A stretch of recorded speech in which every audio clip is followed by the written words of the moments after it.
Hello, my sentient noodles, and welcome to this week's episode of SCUBA, where we dive deep into history and current events. My name's Hailey, and I'm a senior here at WCWT Centerville. Because it's Halloween week, welcome to the Preserved Bodies episode. And now it's time to strap on your air mask, check your flashlight batteries, and 3, 2,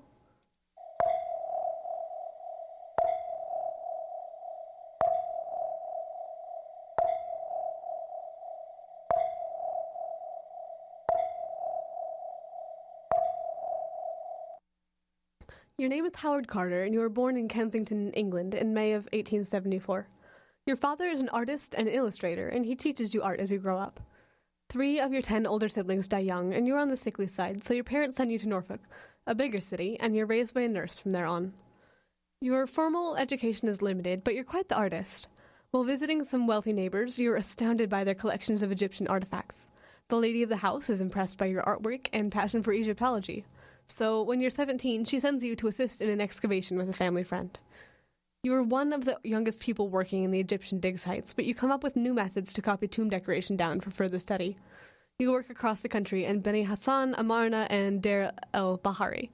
Most notably, in your work before the turn of the century, you make copies of the wall reliefs in the temple of Queen Hatshepsut, who insisted she be called Pharaoh and wore a false beard. At age 25, you're appointed Inspector of Monuments for Upper Egypt. You're living in Luxor, but working in Thebes. You're supervising the exploration of the Valley of Kings, but in 1902, you start to search on your own. You choose a rocky and nearly inaccessible portion of the valley. It's basically untouched. But after just 3 days of work, you find the last home of Thutmose IV, as well as trinkets that belong to Hatshepsut. A few years later, you're transferred to Lower Egypt. There, you're praised for improving accessibility and developing a grid block system for searches. You resign in 1905 at the age of 31 after French authorities file complaints about the Saqqara affair, a violent confrontation between Egyptian site guards and French tourists. You side with the Egyptians and end up without a job for about 3 years. You fall back on art and sell watercolor paintings to tourists. In late 1907, you take a job with Lord Carnarvon, who has you supervising noble tomb digs. You were highly recommended for your modern archaeological methods and recording systems. Your relationship with your patron and his sister is, honestly, pretty good. Your luck isn't always, but y'all get along. 7 years later, Carnarvon receives permission to dig in the Valley of Kings. You lead the work, especially looking for the tomb of Pharaoh Tutankhamun, but the Great War interrupts you. You're excited to jump back into excavation work after 3 years as a diplomatic translator. 5 years after that, Carnarvon is dissatisfied with the lack of results. You convince him, by the skin of your teeth, to fund one more season of work. You've searched most of the valley now, so you return to a line of old huts that you left behind years ago. In November, a worker shouts, "He's found a step cut into the stone." You have it partially dug out until a mud-plastered doorway appears from the sands, covered in seals you can't quite make out. This is a big discovery, and so you have it resealed for safekeeping, and you telegram Carnarvon. 2.5 weeks later, he's there with his daughter, and the entire stairway is cleared. You find a seal with Tutankhamun's seal on the door. With Carnarvon, his daughter Evelyn, and an assistant, you make a tiny breach in the left-hand corner with a chisel you've been carrying around from your grandmother when you turned 17. You hold your eye to the hole and see with just a thread of candlelight that the treasures is still inside the room, gold and ivory gleaming in the firelight. Carnarvon nudges your shoulder and asks you if you can see anything. "Yes, wonderful things," you reply, not realizing that you've officially found your goal. Tutankhamun's tomb, virtually intact and full of over 5,000 relics. Gilded couches, chests, thrones, shrines, and life-size statues of the boy king himself. You have found the most iconic and important site in all of Egyptology, and after Carnarvon dies of blood poisoning, you spend 10 more years cataloging your discoveries. So, Avi, the tomb had King Tut's body inside because, tomb, and it was mummified because, ancient Egypt. Let's hit the highlights of the mummification process. Why did we all learn about this in elementary school? Did y'all learn about this in elementary school? Because I definitely did. Anyhow, after a body dies, they are eviscerated. There are various ways to remove various organs, but the brain was removed in everyone's favorite way that we all seem to know, for no identifiable reason. The embalmers would jab a rod up the corpse's nose, swirl it around to break the rest of the brain up into chunks, and let it drain out of the nose. It's terrible. And I can guarantee you've heard at least part of that before. Various organs were put into ceremonial canopic jars, and then the body was washed out with spices and wine. The heart, however, was left inside the body, because that was where the ancient Egyptians believed thought and feeling came from, and you would still need that in the afterlife. Then the body was dried out. After dehydration, it got wrapped in linen cloth, interspersed with amulets to ward off evil. Then it was coated in resin, placed inside a sealed coffin, and buried underground. This method of mummification is one of the most elaborate ritualistic burials that we have record of, and leaves enough intact that scientists have been able to make full-on facial reconstructions. We know about King Tut's waist to shoulder proportions. That feels like forbidden knowledge. Mummies are great. They probably don't smell that bad. The Victorians snorted ground-up mummy dust. Evie from The Mummy certainly had a grand old time not marrying one, but they are not my favorite type of preserved corpse. Before we get to that, here's the Monster Mash.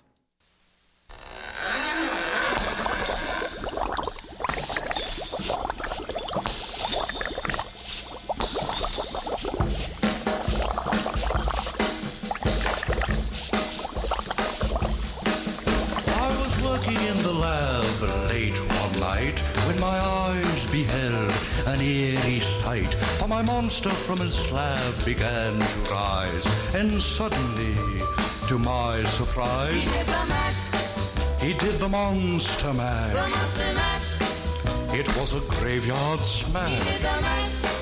It caught on in a He flash. did the mash. He did the monster mash. From my laboratory in the castle east to the master bedroom where the vampires feast. The ghouls all came from their humble abodes to get a jolt from my electrode. They did the mash. They did the monster The mash. monster mash. It was a graveyard They smash. did the mash. It caught on in a flash. They did the mash. They did the monster mash.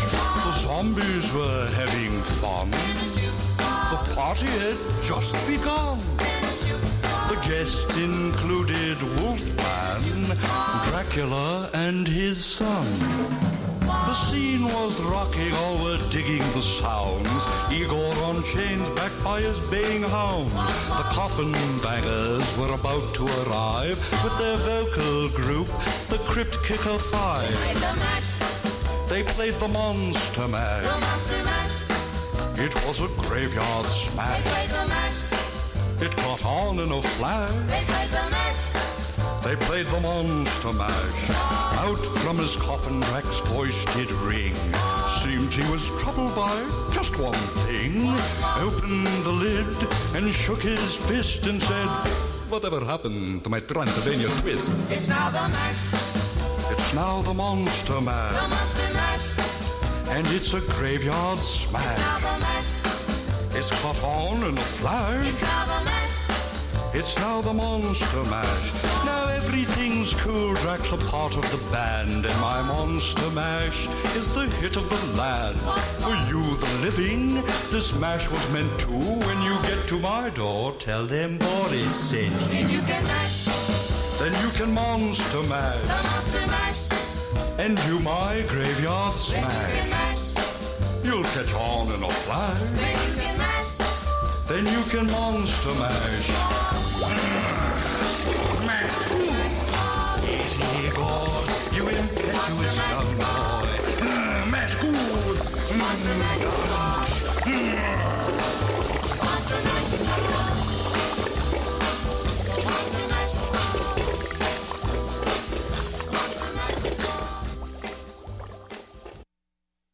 You're a man in your early 20s, living in what would eventually become Ireland in 2000 BC.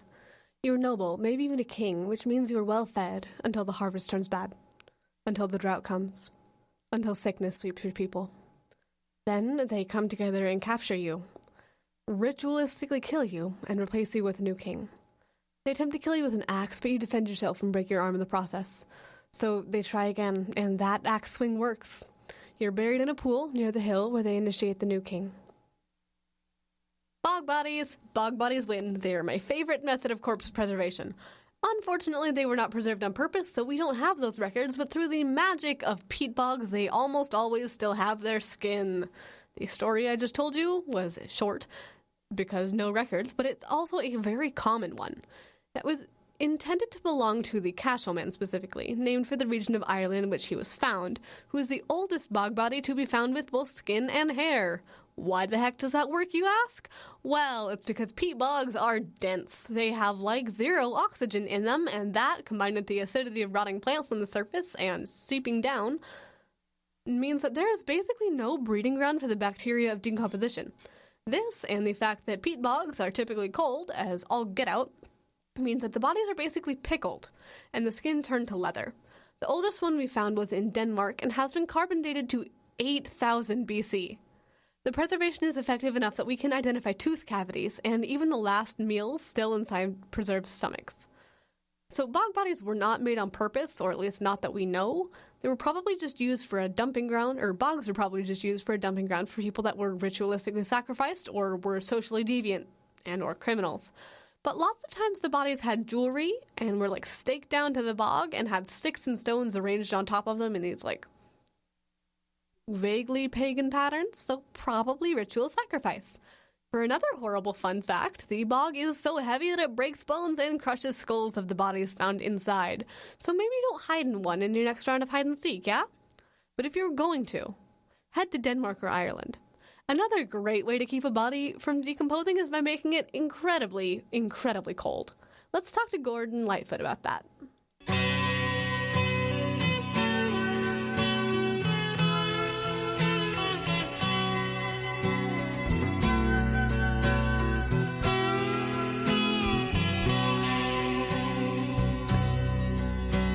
The legend lives on from the Chippewa on down of the big lake they call Gitchagumi.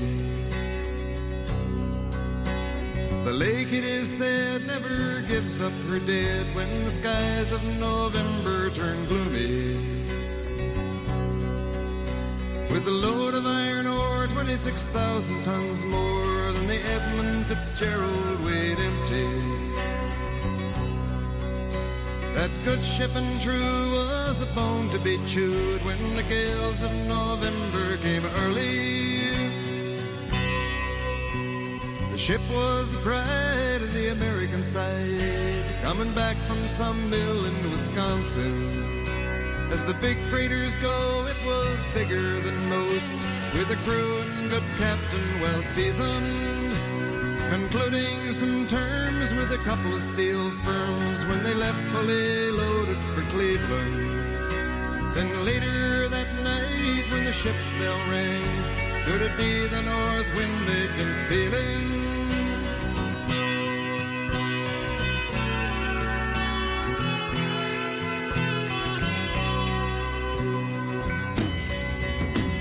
The wind in the wires made a tattletale sound, and the wave broke over the railing.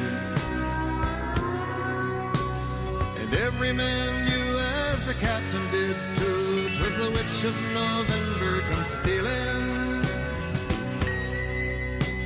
The dawn came late and the breakfast had to wait when the gales of November came slashing. When afternoon came, it was freezing rain in the face of a hurricane west wind.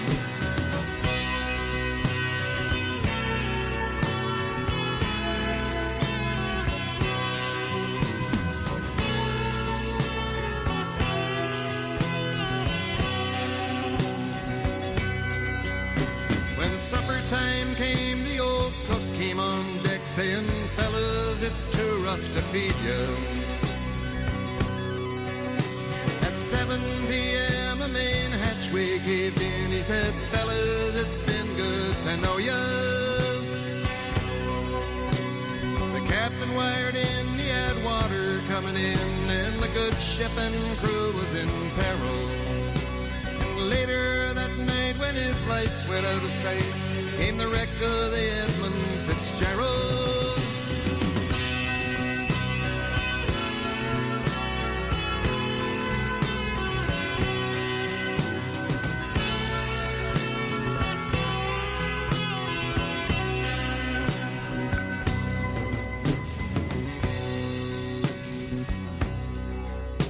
Does anyone know where the love of God goes when the waves turn the minutes to hours?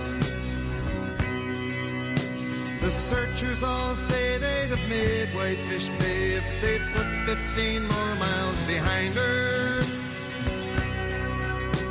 They might have split up or they might have capsized. They may have broke deep and took water.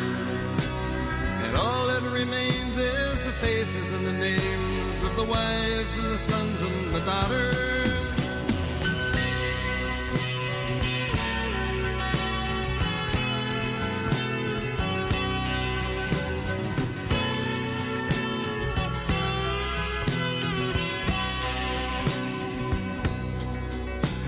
Lake Huron rolls, Superior sings in the rooms of her ice water mansion. Old Michigan steams like a young man's dreams. The islands and bays are for sportsmen. And farther below, Lake Ontario takes in what Lake Erie can send her. And the iron boats go as the mariners all know, with the gales of November remembered.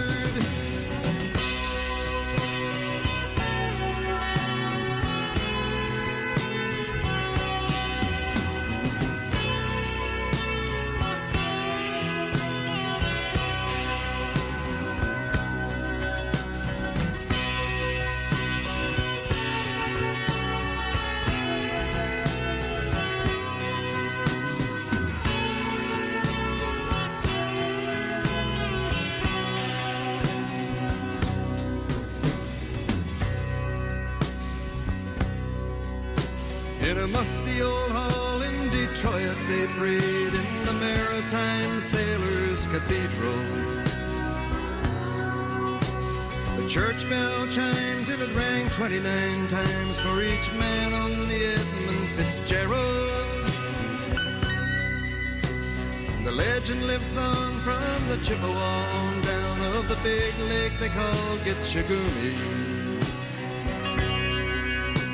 Superior, they said, never gives up her dead when the gales of November come early.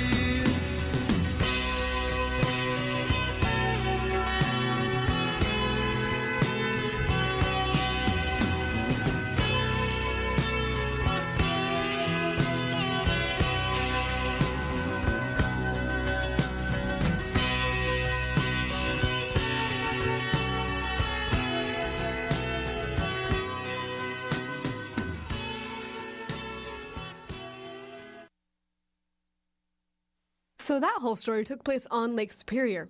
You know how bodies usually float when they're dumped in bodies of water? Well, that's due to decomposition releasing gases. I'm not about to tell you the full chemical process, mostly because I don't really know. But, you know, gases release, bodies float. That's where you get the really horrible bloating, too. But since Lake Superior is so dang cold, it fully prevents decomposition and therefore floating.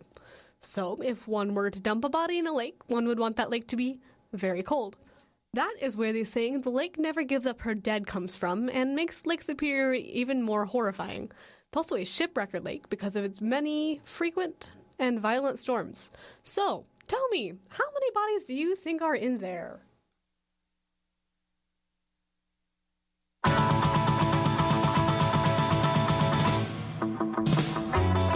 Well, I saw the thing coming out of the sky. It had a one long horn and one big eye. I commenced to shaking and I said, ooh-wee. It looks like a purple people eater to me. It was a one-eyed, one-horn flying purple people eater. A one-eyed, one-horn flying purple people eater sure looks strange to me. Oh, well, it came down to earth and he lit in a tree. I said, Mr. Purple People Eater, don't eat me. I heard him say in a voice so gruff, I wouldn't eat you 'cause you're so tough. it was a one-eyed, one-horn flying purple people eater. One-eyed, one-horn flying purple people eater. One-eyed, one-horn flying purple people eater sure looks strange to me. I said, Mr. Purple People Eater, what's your line? He said, I eat purple people and it sure is fine. But that's not the reason that I came to land. I want to get a job in a rock and roll band. Well, bless my soul, rock and roll, flying purple people eater. Pigeon-toed, undercoat, flying purple people eater. friendly little people eater. What a sight to see. And then he swung from the tree and he laid on the ground. And he started to rock, really rocking around. It was a crazy ditty with a swinging tune. Sing a bop, bap, a boop, a lap, a loom, bam, boom. Well, bless my soul, rock and roll, flying purple people eater. Pigeon toed and the gold, flying purple people eater. I like short short. Flying purple people eater. What a sight to see. Well, he went on his way, and then what do you know? I saw him last night on a TV show. He wasn't blowing it out or really knocking them dead, playing rock and roll music through the horn in his head.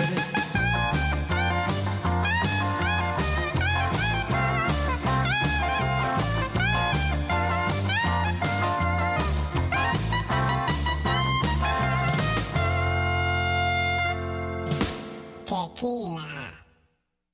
Please do not kill people or dispose of their bodies in these manners. Scuba is here strictly so I can nerd out about weird stuff. Again, no crimes. I will not be held responsible for your terrible choices. I just want to do research and tell weird stories. Thank you for listening to Scuba here on WCWT Centerville, 107.3 FM, the voice of the Elks. Typically, I would be passing you over into the very, very competent hands of Junior Alex Ledecky, but they will be on Thursday, straight after school, starting at 3 p.m. with A Fresh Perspective, which is a show about dead musicians, so I can get behind it. This week's topic is Kurt Cobain. So now I'm going to send you back with Love, Love, Love by the Mountain Goats, and then straight into Alex's Halloween loop.